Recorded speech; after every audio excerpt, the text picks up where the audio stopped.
बिस्मिल्लाहिर्रहमानिर्रहीम। मैं मोहम्मद अमीन देसी किचन है ਤੁਹਾਡੀ खिदमत हाज़र। आज जो मैं रेसिपी लेके आया हूँ वो है जी दाल गोश्त। दाल गोश्त कैसे बनता है, इसका तरीक़ेकार क्या है, इसमें चीज़ें क्या क्या डालते हैं, आज मैं आपको बताऊँ। गर्मी आज भी बहुत है जी। देखें मेरे ये कपड़े, बिल्कुल अभी सुबह का टाइम है तो कपड़े मेरे भीगे हैं। तो मैं मटन का बना रहा हूँ दाल गोश्त। तो आए आपको बताऊं क्या क्या चीज़ है, इसका तरीक़ाकार क्या है।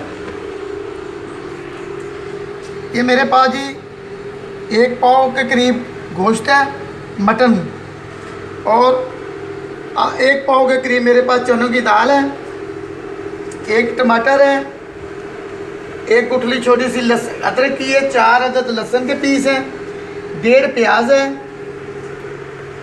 और 100 ग्राम के करीब घी है। आधी चम्मच मेरे पास ये सूखा धनिया है, आधी चम्मच लाल मिर्च पाउडर है, थोड़ा सा सफ़ेद का हल्दी है, आधी चम्मच नमक की है। ये मेरे पास गरम मसाला है, ये साबुत है, ये पीसा हुआ है। मिर्च मसाला जो होता है वो अपनी ज़ुबान के टेस्ट के हिसाब से आप डाल सकते हो। तो इसके बाद क्या करना है, दूसरी तरफ मैंने आग जलाई है, कुकर रखा हुआ है। सबसे पहले हमने क्या करना है, ये मेरे पास जो गोश्त है ये हमने उसके अंदर डाल देना है। उसके बाद ये जो प्याज लहसुन अदरक है इसकी कटाई करके ये भी इसके अंदर डाल देना है। बिस्मिल्लाहिर्रहमानिर्रहीम, ये मैंने डाल दिया है। अच्छा, ये अब थोड़ी देर के लिए मैं मोबाइल बंद करके ये अपना प्याज वगैरह काट लूँ, मैं आपको दिखाता। अच्छा जी, ये देखिए प्याज लहसुन अदरक मैंने ये काट लिया। आप चाहें तो इसे ग्राइंडर कर सकते हो, चाहे तो कूंडी डंडे के साथ कर लेते हो। तो मैंने गोश्त डाला, गोश्त के साथ ही ये ऐसे भी गल जाएगा। तो ये मैंने डाल दिया, और आधा लीटर के करीब मैंने पानी डाल दिया है। ये मेरे पास जो मसाले हैं अभी डालने वाले वो डाल देते हैं। तो दाल अभी नहीं डालनी है हमने, इसे हिलाकर अच्छे तरीके से हिलाना है।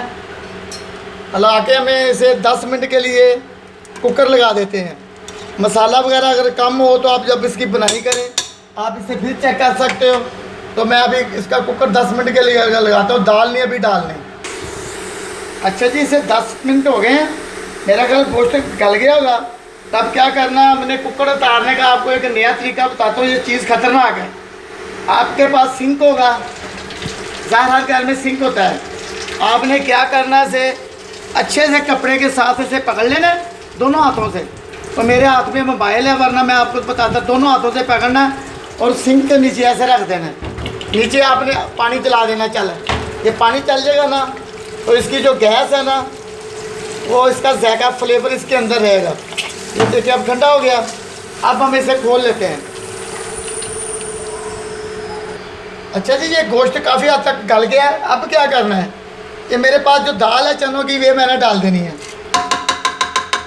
अब कम से कम ये 5 मिनट और लगाएंगे, जो मुकम्मल ये गल जाएगा। तो इसके बाद इसकी बनाई कर लेंगे। आपको मैं अभी बताता हूँ भाई, 5 मिनट कुकर फिर लगाते हैं। अच्छा ये देखें, इसका पानी खुश्क हो गया। अब हमने इसमें कम से कम 100 ग्राम घी डाल देना है।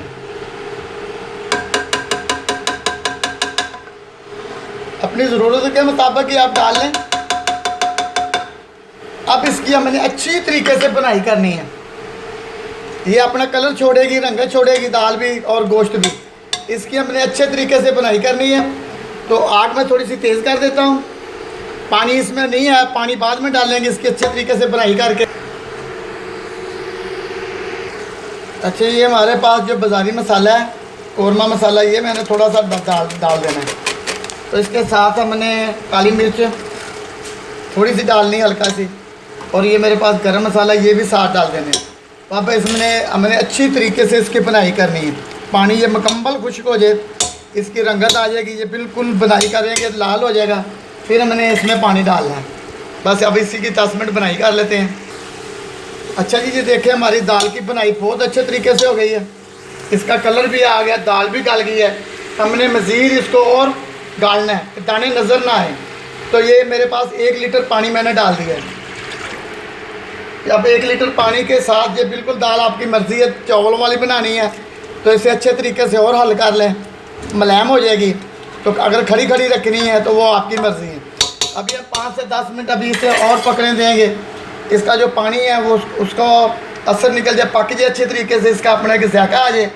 कुकर लगाने की ज़रूरत नहीं है, आप इसे ऐसे ढक दें किसी बर्तन के साथ। तो लिहाजा बहुत मेहरबानी आपकी, आप मुझे लाइक सब्सक्राइब ज़रूर कीजिए। ये देखें मेरा किचन। आपको मैं एक और चीज़ दिखा देता हूँ कि मैं इतनी मेहनत कर रहा हूँ मगर वो मुझे अभी सिला नहीं मिल रहा। दोगे अल्लाह की ज़ात ने देना है, आप लोग भी मेहनत करते हैं तो मिलता है। तो ये देखें मेरे कपड़ों का हाल, ये मेरे कपड़ों का हाल है, देख रहे हैं आप। तो आपके लिए मैं ये काम कर रहा हूँ, तो आप लोग बराए मेहरबानी करके मेरी हौसला अफजाई कीजिए। ये देखें कितना पसीना मुझे आया हुआ, तो ये आपके लिए कर रहा हूँ, आप लोग हमारी हौसला अफजाई करें तो बहुत मेहरबानी, अल्लाह आपकी खैर करे। अभी ये 2-3 उबाले आएंगे दाल को, तो मैं अभी उतारता हूँ। अच्छा जी, देखिए माशाल्लाह हमारी दाल बिल्कुल तैयार हो गई, इसका कलर भी और मुलायम भी हो गई है।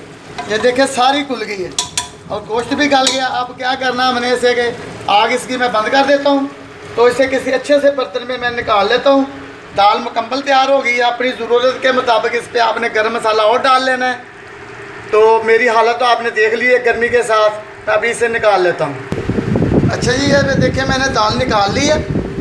ये दाल गोश्त की आपको रेसिपी बताई है, ये मटन छोटा गोश्त जो होता है उसके साथ ये मैंने बनाया है।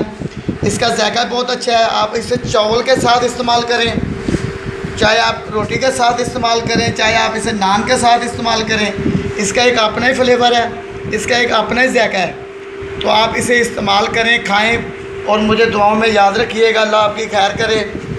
तो मुझे लाइक सब्सक्राइब करना ना भूलिएगा। आपके लिए मैं इतनी मेहनत कर रहा हूँ, कुछ मैं अपने लिए कर रहा हूँ। ज़ाहिर है जी, मेहनत करेंगे तो फल मिलेगा। अल्लाह आपकी खैर करे जी। अल्लाह हाफ़िज़।